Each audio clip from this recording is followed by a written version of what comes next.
ओम शांति। ओम शांति। ब्रह्म कुमारी भ्रम या सत्य, कितना खरा कितना खोटा। मैं आशा कालरा 65 ईयर ओल्ड अपना ये कहानी आप लोगों के साथ शेयर करना चाहती हूँ कि कैसे मैं भक्ति मार्ग से इस ज्ञान मार्ग में आई और क्यों आई। एक समय था जब मैं बिल्कुल पसंद नहीं करती थी ब्रह्म कुमारी को। मेरा अपना कारण था। मेरे जैसे आप बहुत सारे लोग हैं जो शायद ब्रह्म कुमारी को पसंद नहीं करते। कारण सबके अलग अलग हैं। मेरा भी अपना कारण था। आज मैं बीके हूँ और मैं गर्व के साथ कहती हूँ कि मैं बीके हूँ। मैं ब्रह्मा बाबा शिव बाबा को मानती हूँ।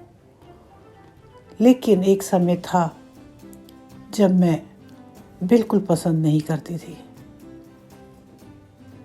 तो आज मैं अपनी कहानी बताने से पहले कुछ अपना शुरू का समय बताना चाहूँगी। जब हम भक्ति मार्ग में होते हैं, है ना, बहुत सारे गॉड्स की, बहुत सारे देवताओं की हम पूजा करते हैं। अपने मंदिर में बहुत सारे देवता बैठाए होते हैं। हमने हर दिन के हिसाब से, मंडे ट्यूसडे, हर दिन के हिसाब से अलग अलग देवता की पूजा करते हैं। हम भी ऐसे ही हैं। मैं भी ऐसी थी। तो स्टार्टिंग में जब मैं यंग एज में थी, राउंड अबाउट 19-20 साल की, तो कॉलेज में पढ़ रही थी। 3rd ईयर चल रहा था। बहुत सारे रिश्ते आ रहे थे। ये मैं भक्ति मार्ग में हमारे जो देवता हैं, हम जिनको मानते हैं, वो कैसे हमारी मदद करते हैं, है ना। ऐसा नहीं कि उन्होंने हमें मदद नहीं की, उन्होंने हमें हेल्प नहीं की कि भक्ति मार्ग बेकार है। मैं बिल्कुल भी ये कहना नहीं चाहती कि भक्ति मार्ग ने हमें कुछ नहीं दिया और ज्ञान मार्ग ने बहुत कुछ दिया। भक्ति मार्ग ने भी समय समय पर बहुत मदद की।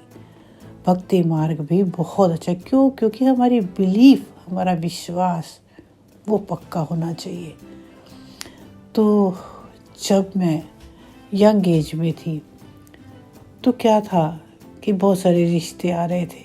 सबसे बड़ी थी घर में, तो पेरेंट्स को होता है कि बड़ी लड़की की शादी जल्दी हो जाए। तो लड़के वाले देखने आते हैं। किसी को हम पसंद नहीं, कोई हमें नहीं पसंद आता। बहुत तंग आ चुकी थी मैं। तो एक दिन मदर ने बोला कि आज ट्यूसडे है, आज तुम कॉलेज से सीधा वहाँ आना जहाँ मैं बोल रही हूँ। तो मुझे समझ में नहीं आया कि क्या करूं। वहाँ पे क्या है कि कोई बाबा है जो बताते हैं कि जिसकी भी जो प्रॉब्लम्स होती है ना, वो बताते हैं। अब मैं एक यंग लड़की कैसे इस बातों को समझती। मैंने कई बार मना किया, लेकिन मेरी मदर नहीं मानी। और नेक्स्ट डे ट्यूसडे को हनुमान बाबा जी के यहाँ जाना तय हो गया। तो कल कॉलेज ख़त्म होते ही मैं अपनी फ्रेंड्स को बहाना कर उनसे अलग हो गई और साइकिल से उस स्थान पर पहुंच गई। क्या देखती हूँ, जहाँ मम्मी ने कहा था, क्या देखती हूँ, इतनी भीड़, इतने लोग। मैं माँ को कहाँ ढूंढूंगी। मैं लास्ट में साइकिल के साथ खड़ी थी कि अचानक मेरे लिए, मैं क्या देखती हूँ, अचानक मेरे लिए रास्ता बनता चला जा रहा है। सामने से जो भी बाबा के या बाबा ने जिनको कहा होगा, तो उन्होंने मुझे रास्ता देना शुरू कर दिया। शायद आगे से मुझे बुलावा आया होगा। किसी ने मेरी साइकिल ले ली और मेरा रास्ता बनता चला गया। मैं बहुत घबरा रही थी। जब कहीं से मेरी माँ ने देखा ये तो मेरी ही बेटी आगे जा रही है, तो उन्हों को भी आगे आने का मौका मिल गया। हम दोनों बाबा जी के पास पहुँचे। बाबा जी क्या थे, बाबा जी 20-22 साल का यंग लड़का था, यंग युवक। ज़मीन पर बैठे हुए थे, एक स्लेट हाथ में थी, बोलते नहीं थे, चुप मौन बाबा थे। मुझे ख्याल आया, ऐसे ही मन में सोच आई कि ये यंग है और यंग लड़की को देखकर ही बुलाया होगा, लेकिन वो तो बैठे हुए थे, कैसे देख सकते थे मुझे नहीं मालूम। लेकिन जो भी हो, बिना बोले उन्होंने स्लेट पर लिखा कि शादी के लिए आए हो। तो मेरी मदर ने गर्दन हिलाई, यस। तो उन्होंने लिखा कि परेशान मत करो इसको, है ना, लड़का दिल्ली से आएगा, अभी तैयार नहीं है, समय लगेगा, बस। और इशारा हो गया कि आप चाहिए। बस हम बाहर आ गए। मैं खुश थी कि रोज़ रोज़ लड़के नहीं देखने पड़ेंगे। मैं 3rd ईयर में थी उस समय। इसके बाद मेरे को किसी ने भी घर में परेशान नहीं किया। हैरानी की बात, जब मैं MA प्रीवियस ईयर में थी तो दिल्ली से रिश्ता आया जेन्युइनली, और शादी पक्की हो गई और शादी हो गई। मेरे हस्बैंड हनुमान जी को मानते थे। उसके बाद एवरी ट्यूसडे हम कनॉट प्लेस मंदिर जाते थे। वहाँ हमारी फैमिली का रिवाज था, सारे लोग हनुमान मंदिर ज़रूर जाते थे, जहाँ से हनुमान जी ने भी काफ़ी इच्छाएं पूरी की। जो भी कहना, सच्चे दिल से कहना, वो पूरा हो जाना। धीरे धीरे हमारी लाइफ में साईं बाबा आ गए।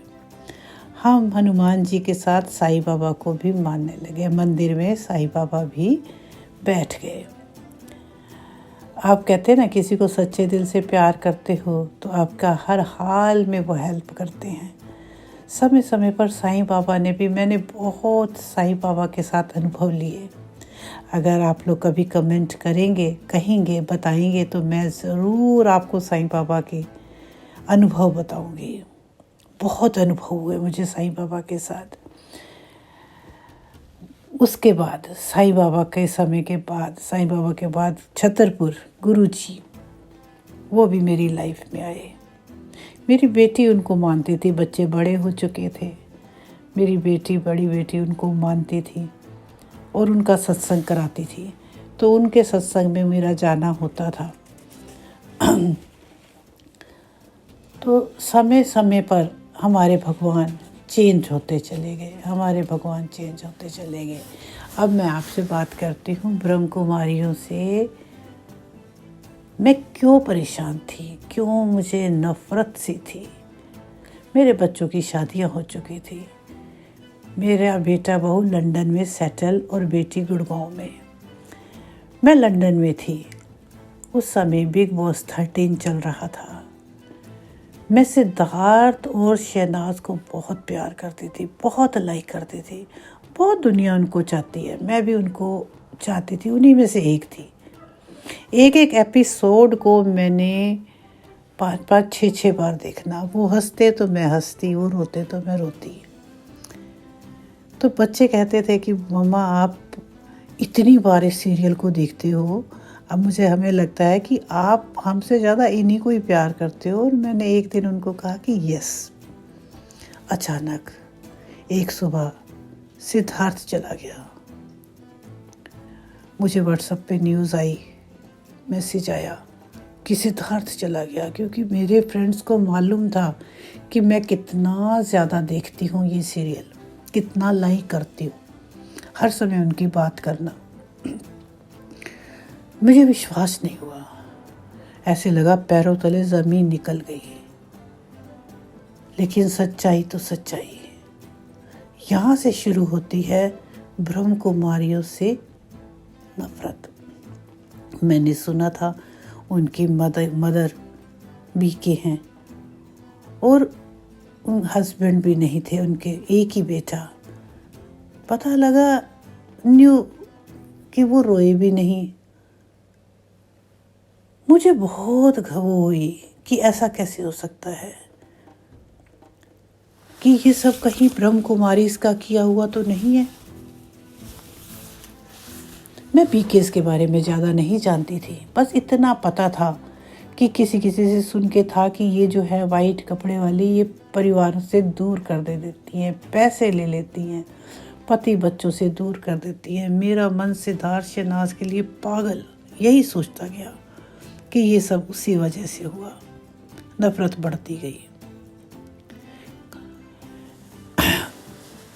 ऐसे ही समय चलता रहा। कोरोना समय था, कैसे बीके से मिलना हुआ। देखिए, कहते हैं जब आप किसी से बहुत प्यार करते हैं या किसी से बहुत नफरत करते हैं तो दोनों ही चीज़ें आपको उस मुकाम तक पहुंचा देती हैं, उस जगह तक पहुंचा देती हैं यहाँ आपको पहुंचना होता है। अगर बहुत प्यार करते हैं आप किसी चीज़ से तो वो भी आपको मिल जाता है, और अगर आप बहुत नफरत करते हैं किसी चीज़ से तो वो भी आपको ज़रूर उसका रिजल्ट मिलता है।